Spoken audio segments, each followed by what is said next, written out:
చేస్తాము, మీ కేసుకి న్యాయం చేస్తాము, ఫస్ట్ కేసు సుగాలి ప్రీతి కేసే అన్నారు. కానీ ఇప్పటి వరకు 24 నెలలు గడిచినా కూడా మీకు అసలు కొంచెం కూడా చలనం లేదు. ఎందుకు పవన్ కళ్యాణ్ గారు మీరు ఆడపిల్లల విషయంలో ఇంతగా మీరు మోసం చేస్తున్నారని అడుగుతా ఉన్నాను. మరి మేము అడిగిన వెంటనే మేము ప్రశ్నించాం.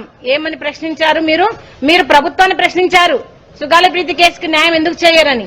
మరి మీలాగనే మేము మిమ్మల్ని ప్రశ్నిస్తూ ఉంటే మీరు మరి పారిపోతున్నారు ఎందుకు చెప్పండి. కొన్నిసార్లు క్రైమ్ చేసి క్రిమినల్స్ అయ్యి కూడా మనం కొన్నిసార్లు వదిలేయాల్సి వస్తుంది, ఎందుకంటే సాక్ష్యాధారాలు లేక. ఉదాహరణకి సుగాలి ప్రీతి కేసు ఎంత చిత్రంగా ఉంటాయంటే, సుగాలి ప్రీతి కేసు నేను 2019లో ఘోరంగా నన్ను ఓడించిన తర్వాత నేను ఆఫీసులో కూర్చుంటే సుగాలి ప్రీతి మదర్ వచ్చి, అన్న నాకు ఇలా జరిగింది, నా బిడ్డను ఇలా చంపారు. 2018లో చంపారు ఆ బిడ్డను.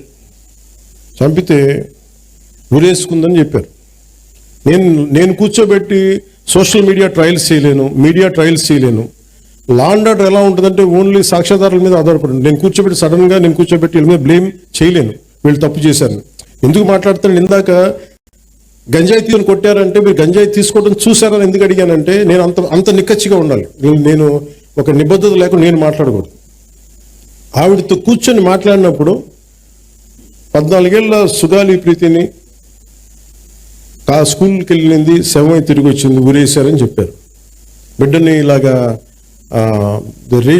అవుట్రీచ్ హర్ మోడెస్టీ ఇవన్నీ పెట్టుకున్న తర్వాత మాట్లాడి 1,00,000 మంది వెళ్తే సమస్య ఎక్కడ వచ్చిందంటే,